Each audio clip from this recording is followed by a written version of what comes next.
In this class we're going to talk about access to information and the dissemination of information. So we'll start by looking at accessing information.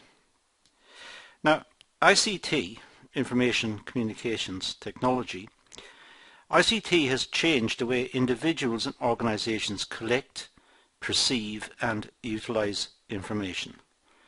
So the development of information communications technology has changed the way we collect information, the way we see the information and the way we use it. So there's been quite a revolution in information processing over the early years of this century.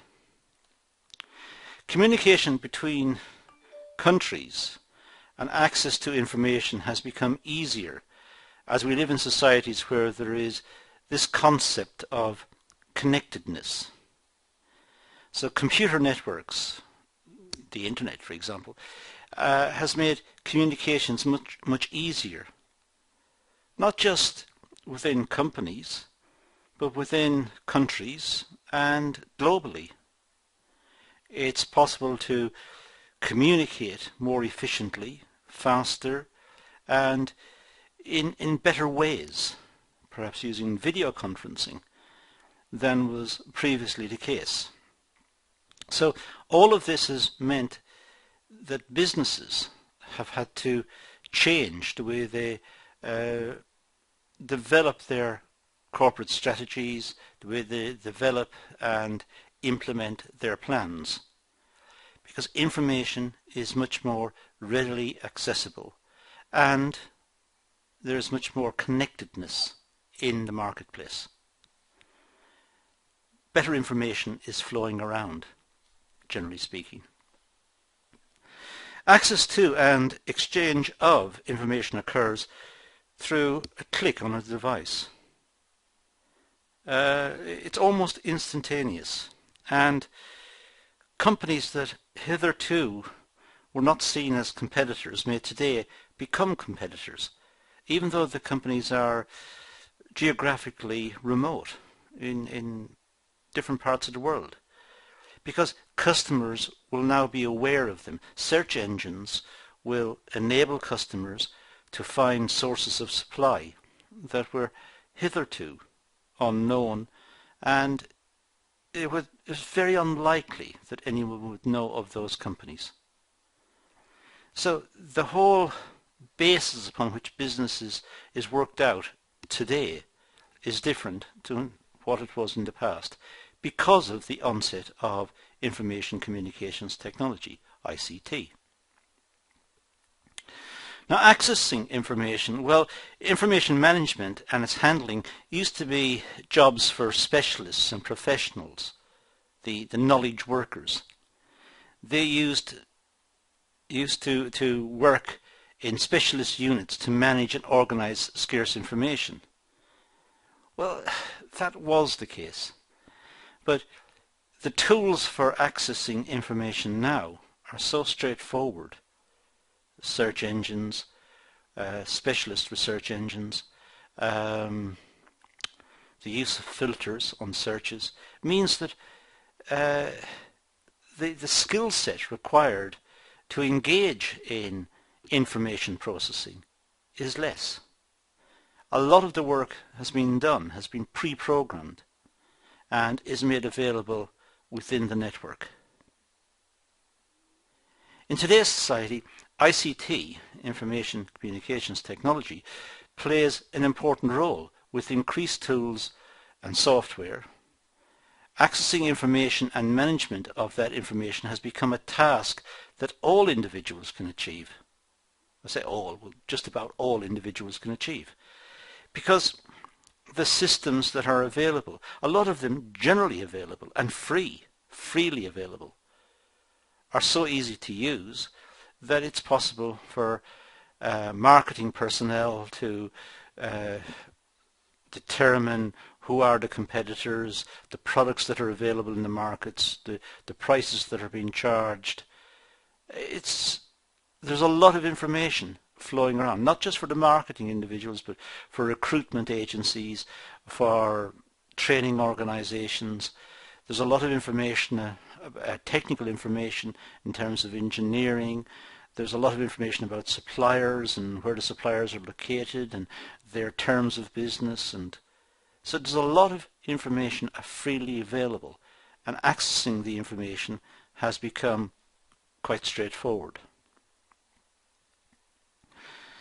ICT has enabled individuals to research and build websites and manage databases, produce blogs and newsletters and organize information. So there are a lot of tools that are available to companies to produce newsletters, to contact their customers directly, to provide feedback, and to issue notices of updates, and user manuals are made freely available online, and so on. So there's much more information flowing around compared to in the past. Now, researching information, well, researchers have a particular interest in disseminating information.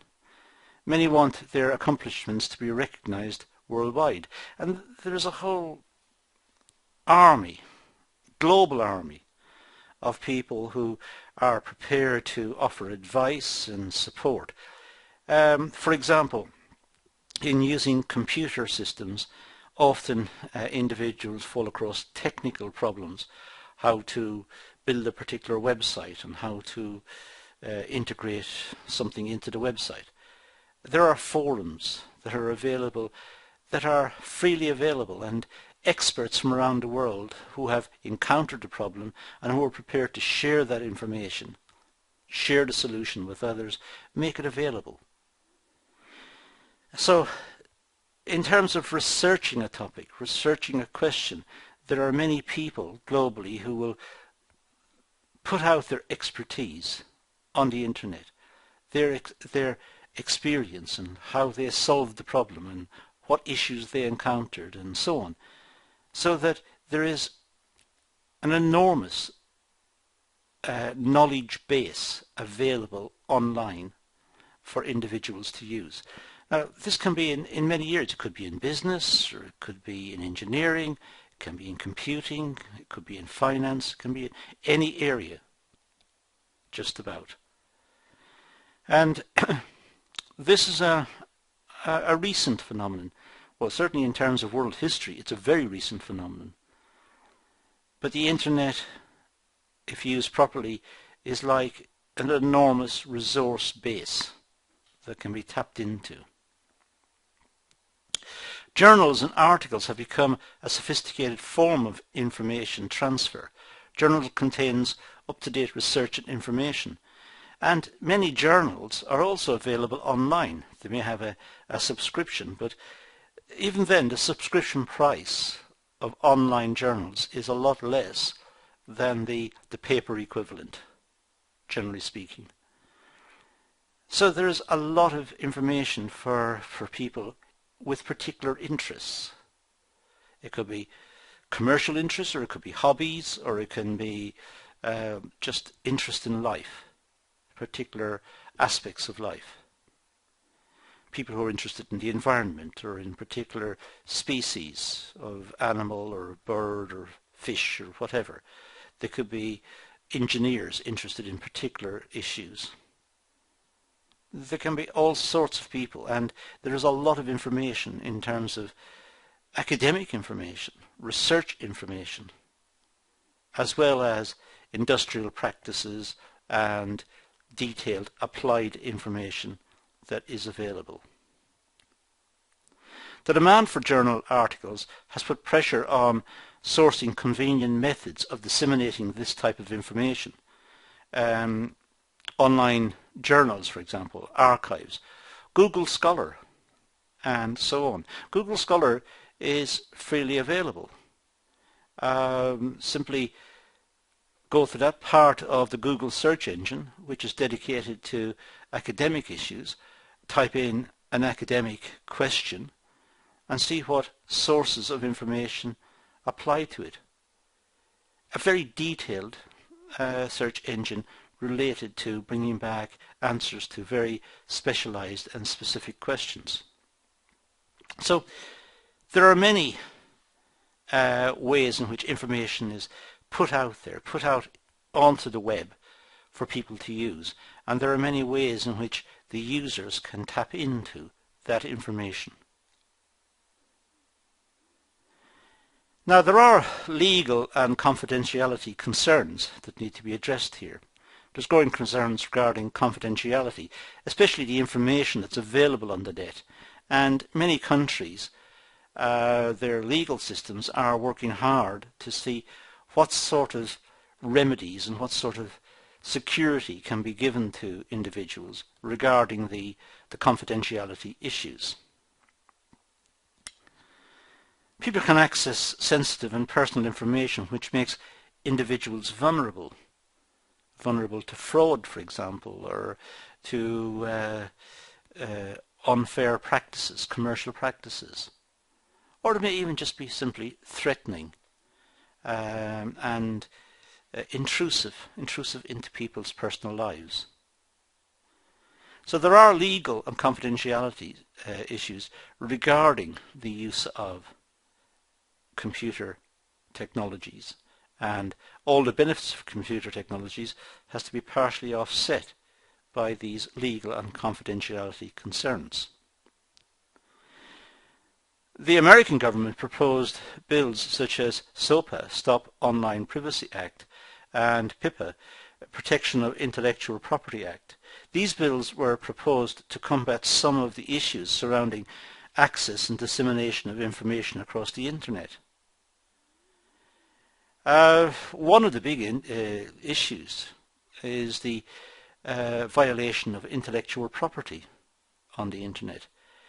Artists, for example, who, let's say, compose a song or a piece of music and wish to benefit from the commercial success of that piece of music or that song, if that is now put online free for everyone to use, then of course the artist will not benefit. People will download it for free, which means that the artist has less incentive to write future pieces of music or to go about publishing future pieces of music. The same with Hollywood films.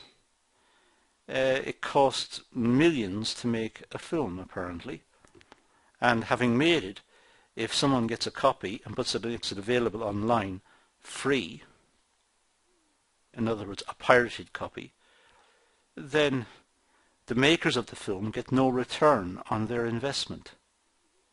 So presumably they're going to be more reluctant to make films in the future, which will kill the industry.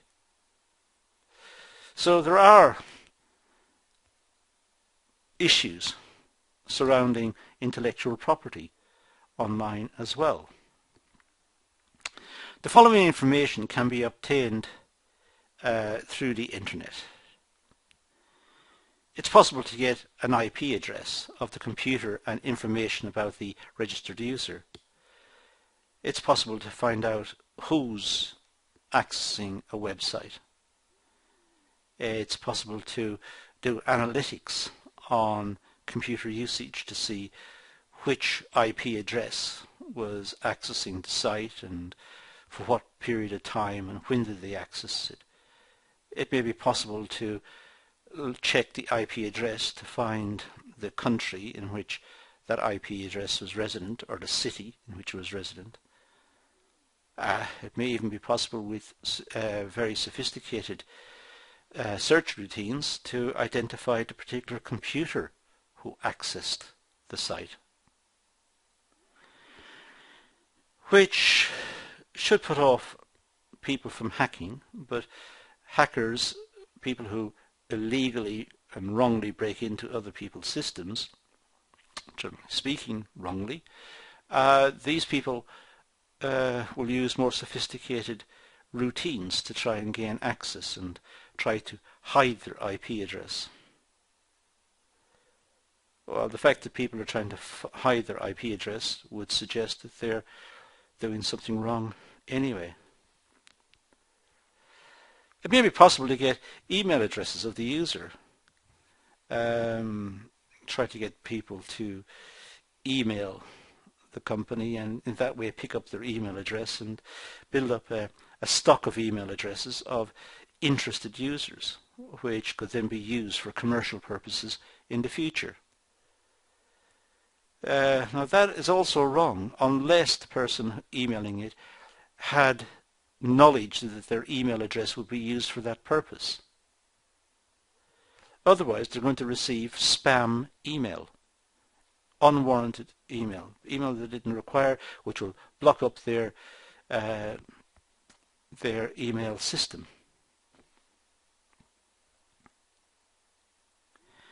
It may be possible to work out what software is installed on a computer by accessing the computer or by looking at what information is being processed on the computer. It may be possible. Sometimes people may use spyware to try and find out what's on the computer, or key logging to see what people are typing in the computer. Now these are very intrusive pieces of software that hackers and people put on computers to spy on other people. But industrial espionage is a big business. It's a global business. Countries do it on each other. Companies do it to each other. They shouldn't do it, but we know it does happen. Information released through cookies, i.e. user access to websites, activities, login details and passwords. Cookies are small programs that websites try to put onto the computer system. Originally to try and make it easy for future use of the website, so that the cookie would help the website load more efficiently and more accurately. But unfortunately cookies were used to report back on other activities on the computer, login details, passwords, and potentially all of this is very dangerous at a time when people are using computers for banking purposes and for health reasons and so on. So it is dangerous, but unfortunately a good idea has become not such a good idea in terms of the use of cookies. The Data Protection Act. Well, the Data Protection Act 1998 protects individuals' customer personal details. Details such as employee wages, health, dress, nationality, sexual orientation, political or religious beliefs. So the Data Protection Act in the UK tries to protect individuals in all of these ways, but it's a constant problem to see if the individual is being protected or if hackers and the more criminally minded individuals who use the internet have managed to get past the systems and are simply ignoring the requirements of the law. The Act sets clear guidelines on the storage, purpose, accuracy and processing of personal data. So certainly bigger companies and reputable companies will be careful about storing information, personal information about its customers and about who accesses its website. And it'll have clear directions as to what purpose is being used to store the information, why it's been stored, and making sure that it's accurate, and making sure that it's perhaps not sold on for commercial purposes to others who will simply send spam emails or try to exploit some of the information that was collected about individuals for commercial purposes. So the Act has got a big job to do, and It's a difficult area. The Act can be applied in many forms when there is a need to protect personal data. For example, information in paper or in computer files and over the internet. So the Data Protection Act tries to protect individuals in total, but as I said, it's a very difficult situation to deal with. The Act was introduced due to concerns about the use of personal information by unauthorized users. Simply people collecting personal information about others and using it for their own benefit. It's spying on other individuals and using the information that's collected from spying to generate revenue, exploiting that information. So the Data Protection Act was used to try and protect individuals from this happening. Harm against an individual due to the existence of computerized data. Well, when data is computerized, individuals can be harmed. Information that should be confidential could be made public, and that could harm individuals. So it's important that information collected in computer systems is managed effectively, and if it's not needed, it should be deleted. If there is no good reason to keep it, then it should not be kept. Information can be misused. It's collected for one purpose. Perhaps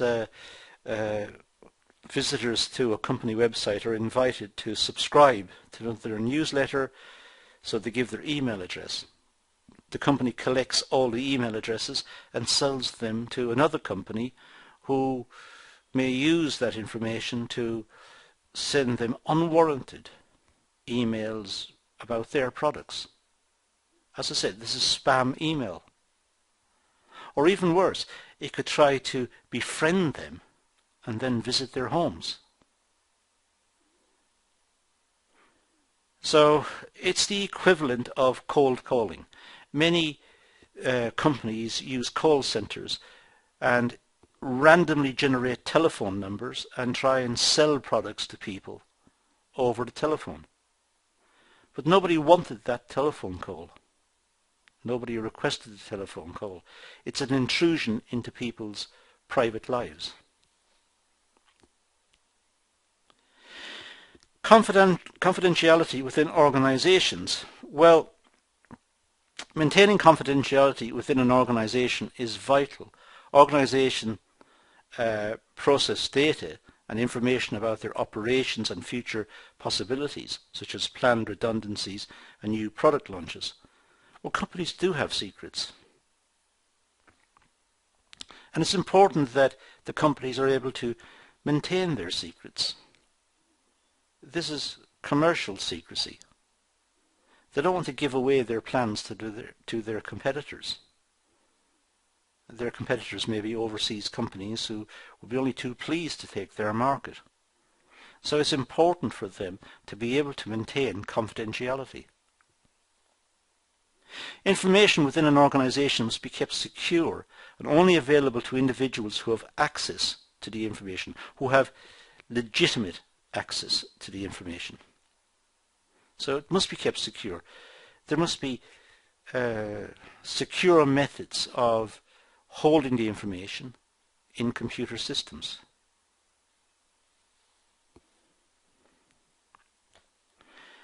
Employees must comply with company policy and laws when processing and maintaining information. So employees must follow company policy, and the company must have a policy about the information stored on its computers. And the company policy must agree with the law of the land, with the general law in the country regarding the use and abuse of the information stored on its systems, and what sort of security it can offer to individuals who may be mentioned in that information, and to ensure that the information stored on its systems is required. It's not just stored there for no purpose. So there are many issues associated with knowledge access and dissemination, and there are many parts to the topic. And these are important issues to remember when dealing with information and knowledge and the storage of knowledge and information. That's all I'm going to deal with in this session. I'm going to leave it at that and say thank you for watching.